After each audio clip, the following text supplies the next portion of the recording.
one should always have a definite objective. In a walk, as in life, it is so much more satisfying to reach a target by personal effort than to wander aimlessly. An objective is an ambition, and life without ambition is, well, aimless wandering. The late Alfred Wainwright was a man full of effort and ambition. The much-loved fell walker created for us one of the great walking challenges. From west coast to east coast, the ambition for me is simple: to walk across the whole of England.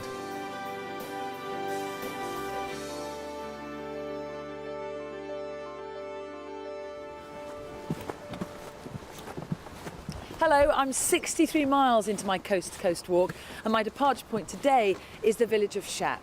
I'm right outside the boundary of the Lake District, an area that I've got to know very well over the years. But today I'm heading east in that direction, and for me, it's fresh territory.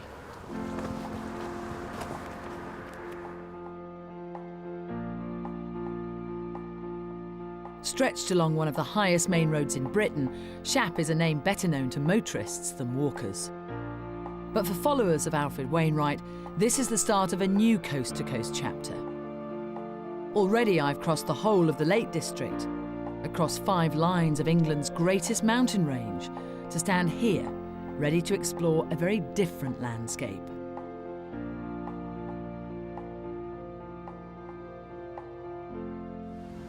Wainwright wasn't stupid. The first section of the walk through the Lake District was pretty hardcore. This next section is certainly easier terrain, but it's also the land of mystery and ancient remains.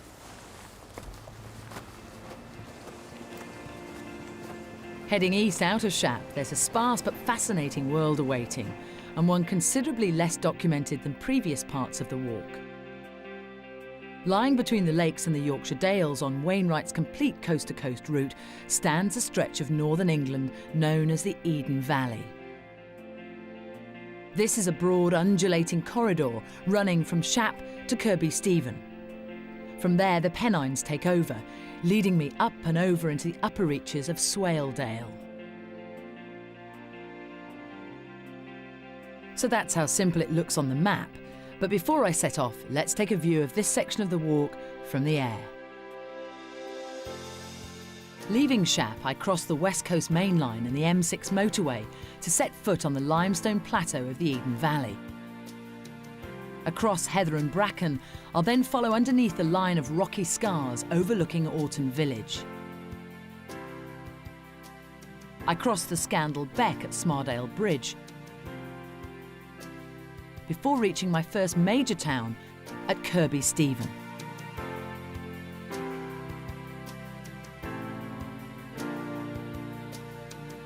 The town marks the start of the Pennines though, which means a long climb to the coast-to-coast natural watershed at the remarkable 9 Standards Rig. From there, it's a descent through peat bogs and moorland into the quiet delights of Upper Swaledale and the tiny village of Keld. And at this point, I've walked halfway across the country. On the outskirts of Shap, though, the environment couldn't be more different.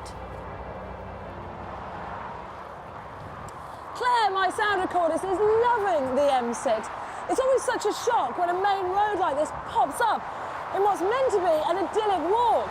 Thank goodness there's a footbridge, so I don't have to play with the traffic as well as talking over it.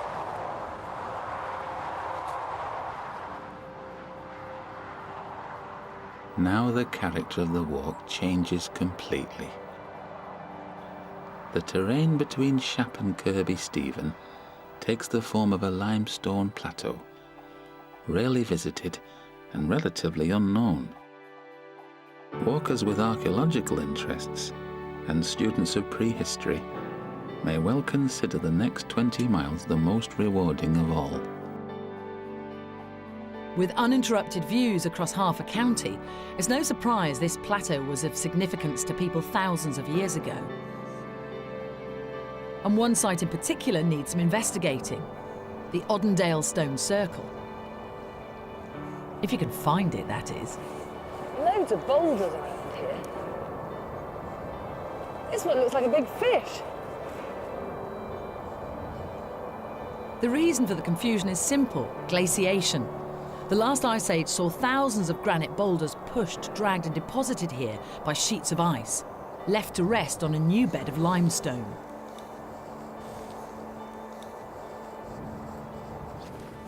Well, this could be part of it, but it's a very lonely stone. Ah, a few more over here. This is looking quite promising. Oddendale is clearly no Stonehenge, but there's a good reason to find it. It was one of Wainwright's preferred spots to sit and take a moment, just as he did in 1989 with Eric Robson. This is the Oddendale stone circle.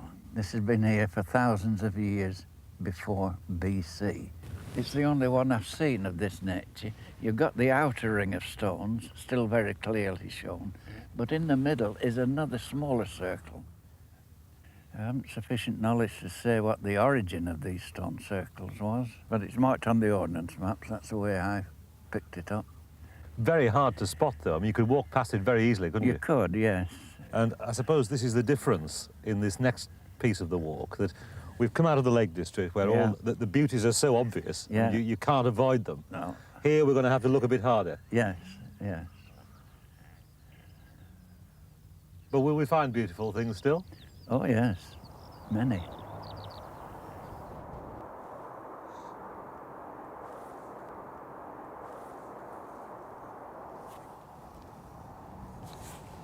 This is such a terrific view of the entire Eden Valley.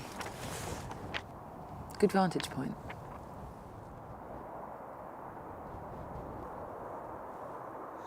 That's Kirkby Stephen, the highest point of the coast-to-coast walk. You can just about make it out that way. I've been there, and I'm going that way, the Pennines.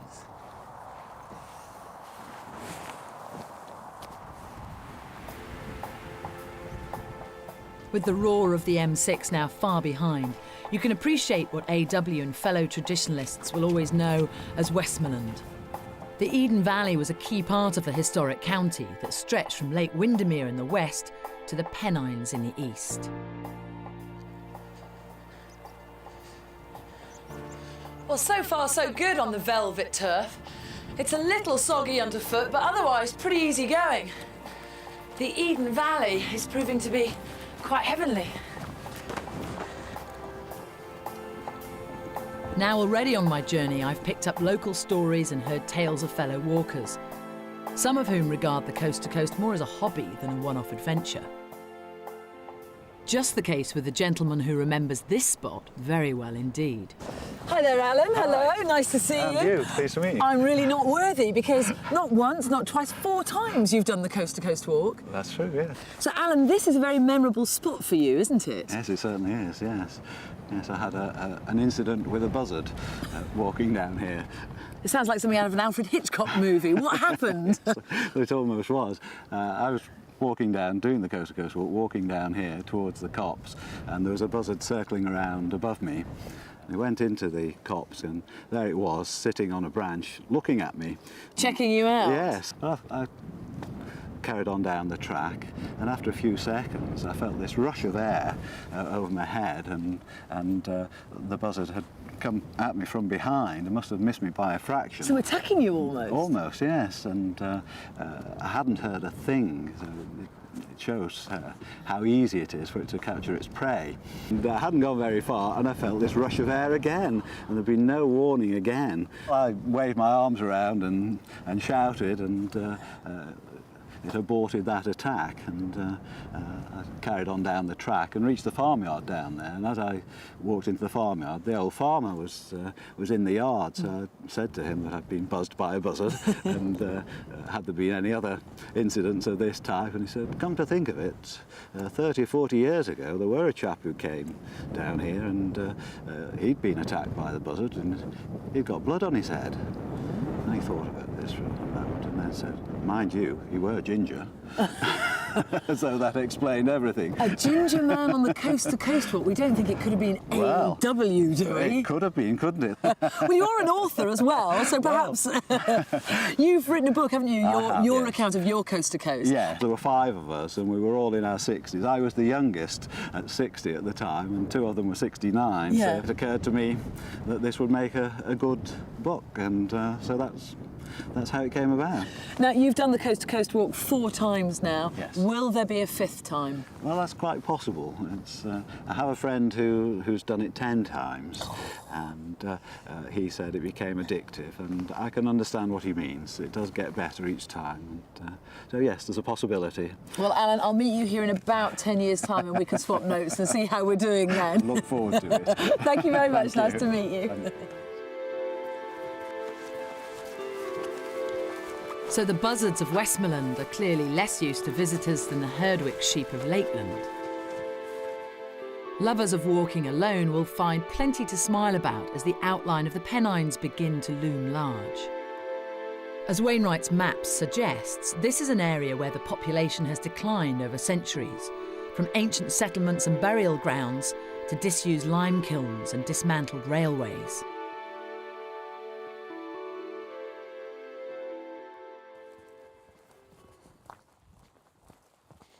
When Wainwright devised his coast-to-coast, one of his objectives was to avoid towns.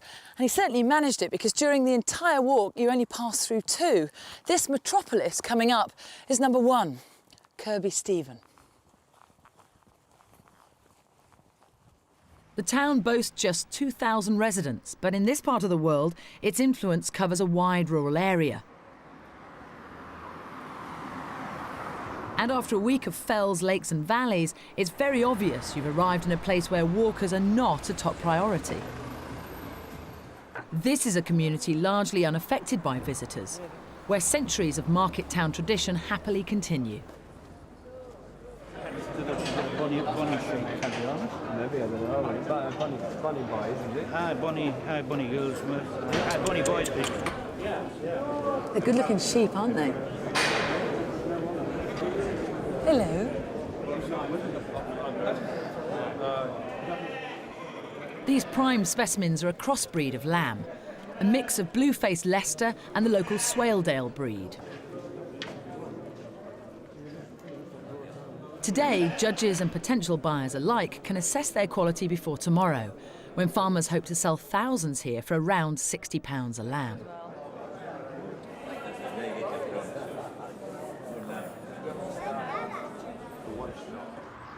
But before anyone leaves this welcome civilization, it'd be silly not to make proper use of at least some of the facilities. Wainwright aficionados are in no doubt as to what the man's favourite meal was. Fish and chips. Hello, Paul. I'll have mushy peas as well, please. Certainly. Fish and chips have been my staple diet for 80 years. Are you going to eat them straight away? Would you like them open? Do you want them open or you eat them in the dining room? I like them in the dining room. In the dining room? Right. Right, well, Fish and chips twice, please. certainly. If you'd like to go through, Thanks very much. we'll see to you. Thank you. Enjoy. Oh, that looks delicious, thanks.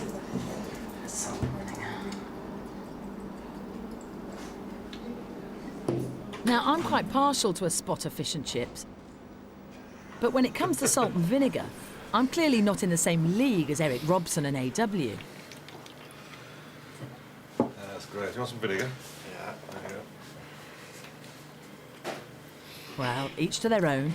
And after all, at this point, we all need our strength for the Pennines in the morning.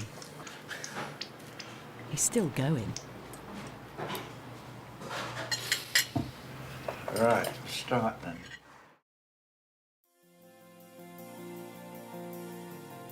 The day's walk from Kirkby Stephen is one of the key moments in the Coast to Coast. The map may look almost devoid of features, but that's only because there's 13 miles of mountain, moor and bog to be negotiated. The Pennines, though, are a real personal landmark, the point at which you stop walking away from the west coast and start walking towards the east coast. You can see them from here.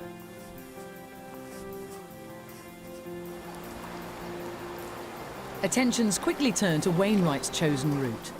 The Yorkshire Valley of Swaledale is the goal, but on the way stands one of the great ancient mysteries of these mountains.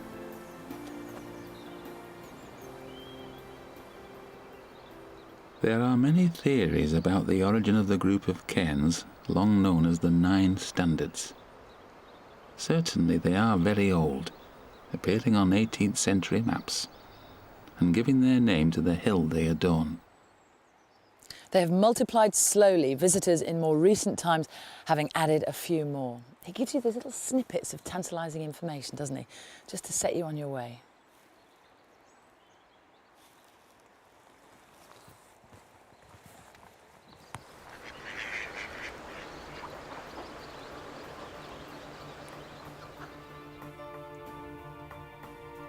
So, with the Eden Valley fading into the mist, it's back to Wainwright's favoured higher grounds.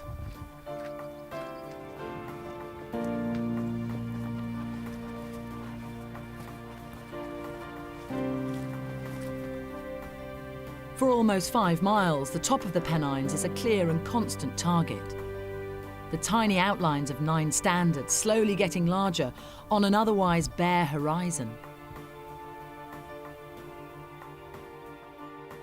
They occupy a commanding position overlooking the Eden Valley. This giving rise to the legend that they were built to give the marauding Scots the impression that an English army was encamped there. Whatever their purpose, they were meant to endure, having suffered little from the storms of centuries.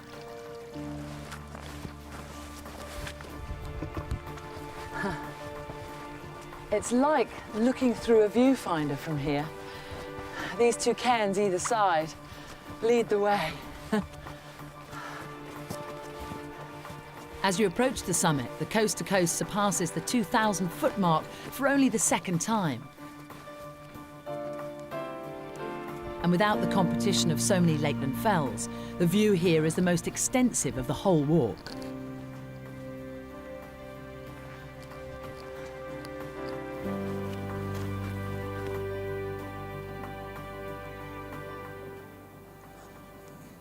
Finally! They've been in the distance for so long. Ta-da! What are they? What were they? Since leaving the lakes, I've seen a stone circle, ancient remains, but nothing like this. They are impressive up close. These strange, enigmatic, mysterious lumps. Who would go to this trouble? Here in the middle of nowhere, and why? Recent research has produced few answers to the mystery of the 9 great cairns. They're at least 200 years old, but could be as much as 1,000. And whether they're meant to honour a saint, repel armies, or simply mark a county boundary is something future generations will continue to argue about.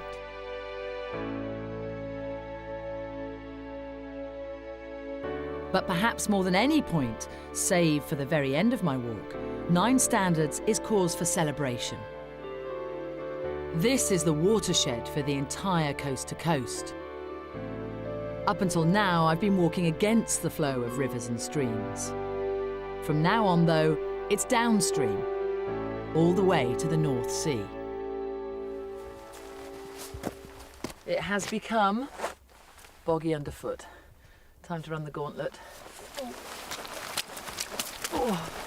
Heading south from the cairns, I make my way across a vast moortop landscape with hidden streams and acres of bog. Completely out of sight of all human habitation, this is no terrain to be tackled lightly, but it's one that thousands of coast-to-coast walkers struggle across every year. For such a mammoth walk that crosses 3 national parks, it actually only encompasses 2 counties: Cumbria and Yorkshire. Cumbria, that side. Yorkshire, that side. And this is also the boundary of the Yorkshire Dales National Park, a delicate environment of fragile peat bog,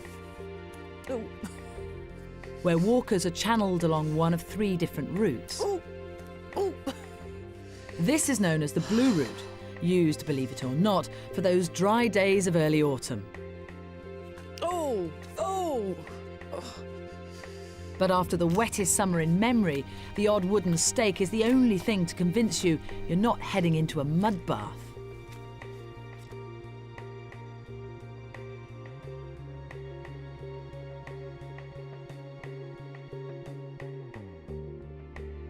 I'm sure Wainwright would have reluctantly accepted the need to prescribe routes for his many followers here.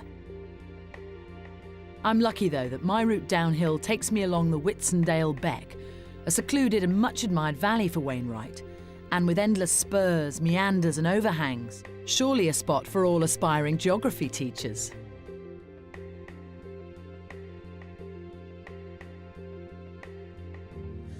Leg gaiters will not save you here.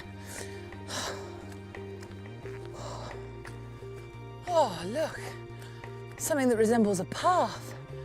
I can just get to it.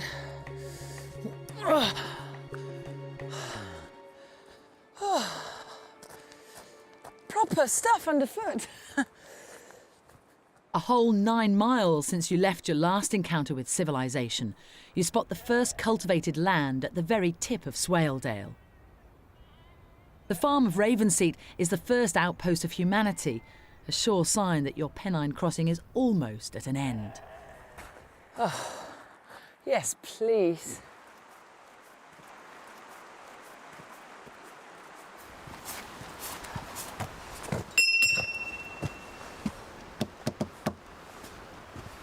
Please ring the bell. I did.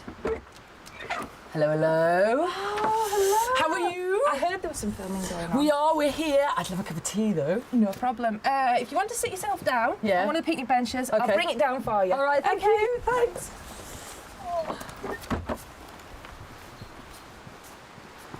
Oh, lovely. You'll be ready for this. You'll be ready for this. I tell you what, I certainly am. And look at that. Homemade? Yes, homemade, baked every morning. Very nice, thank you. Fantastic. There's some more tea in here. Lovely. You going to have some milk? Yes, please. Sorry.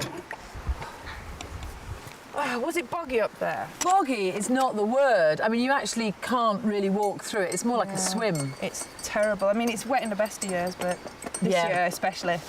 People must love finding you here when they come to the bottom of the path and you see that sign. It's like... I do get a lot of people. Before we did this, we could go quite a few days without talking to anybody. So it's good for the kids as well. They're talking to people from all over the world. I mean, we've had people from Nepal doing the walk, and I'm like, what? From Nepal? I mean, Nepal's supposed to be like one of the, amazing sites of the world to go to, the mountains and everything, and they come and do the coast to coast. Do you have to go and save people? Are you like, mountain rescue here on the farm? It's amazing that the scrapes people do get into. There's no mobile phone coverage, and that really is a problem for some folk, because if you get lost out there and the mist comes down, it can be quite scary if you're not used to that sort of thing. Well, you do also underestimate this bogginess, because it just takes double the length of time. Well, every step is energy sapping as well. Yeah. You have to use a bit of common sense and poke about a bit and to see where you're going. So how long have you been here? 10 years I've been here. So where are you from originally? Huddersfield. Not very glamorous. So you're a townie? Yeah, I'm a townie. And you've ended up here, literally in the middle of nowhere, with a farm. And how many kids? 1, 2, 3, 4. 4. Yes. And who's the latest edition? This is Edith. This is the latest edition. She's just in there. So she's kind of getting acclimatised and used to life on the farm. How old's Edith? A month. She's a month old, yes. So. And where do you go to have your babies around here? What's the closest hospital? Northallerton. Northallerton, that'll be about 52 miles, which doesn't sound a lot. 52 miles isn't so far, but the problem is the roads are so terrible to get there. So basically, it's 2 hours in a car or an ambulance, so it's a long way. That is a long way. That's why I never get there. What do you mean you never get there? Well, I never get there. I've had 4. My husband delivered 1, and the other 2 I've had en route. So, I mean, life must be, obviously, is really good fun for you and for them here. Yeah. But what about the isolation, and what about mixing with other people and sort of the upbringing and stuff of kids here? Well, I mean, I'm lucky in the fact that I'm a stay-at-home mum, which is good. I do my work and I take the kids. If I go walling, the kids come too. If I go walling, not many people can say that. If I'm going walling, if we go mole catching, the kids come. We feed the animals, we feed the sheep during the winter time when we're taking a cake out. They all come with me. Whatever I do, they come with me. So they're being educated, exactly, and they're learning with me. Did you ever think that you'd end up living on a farm with 4 kids? No, I think it was too much watching All Creatures Great and Small as a child that actually did it, but I never thought that life really existed. I thought the only route to working in that kind of area was to be a vet, and I haven't got the brain to be a vet. So the next best thing was to work with sheep, and I became a contract shepherdess. Is that how you met your Yes, husband? came here to borrow a tup and never left. So, ladies out there, that's what you have to do. So, yeah. Right, I've got to get to Keld now. How long is it going to take me? An hour. But it's an easy hour compared to where you've been, honestly. Just meadows and pastures, no mud. No mud, well, okay. not much anyway. Thank you for my tea. No problem, I've got to get back and wash some lambs as well. Washing Thank some you lambs. Thanks for stopping, see you. Mother Earth.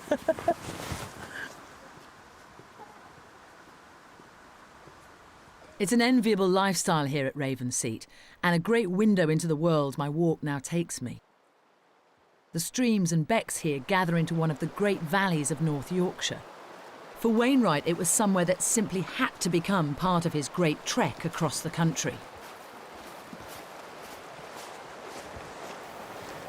Well, we're coming down from Ravensseat now and making acquaintance with the River Swale. And the Swale will be our companion for the next 50 miles to Richmond and beyond. Beautiful river, beautiful valley.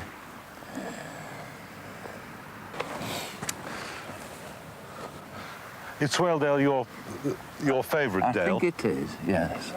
I think Swaledale is delightful. Not the best known of the dales, but I like Swaledale.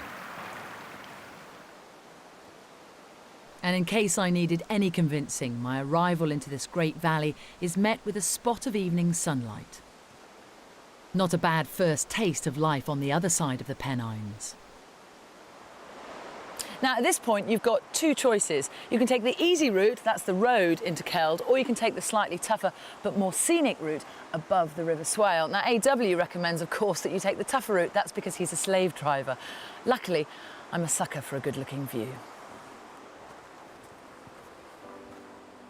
The final mile along the high path is, of course, well worth it, taking you above the cliffs and scars at the side of the tight valley, presenting a view down the first few miles of Swaledale to Keld.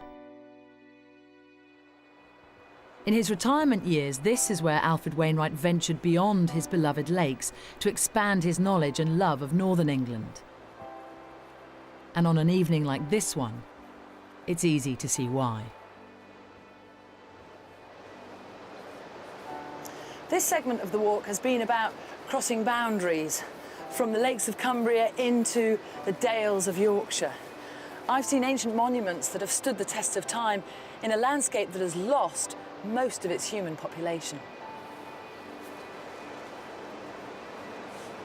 And for the likes of me, tackling this adventure for the first time, this has been a stage of achievements. First at 9 standards for bagging the second highest summit on the journey, but also right here. For by the time I take my boots off in the village of Keld, I'll be halfway through the coast-to-coast walk.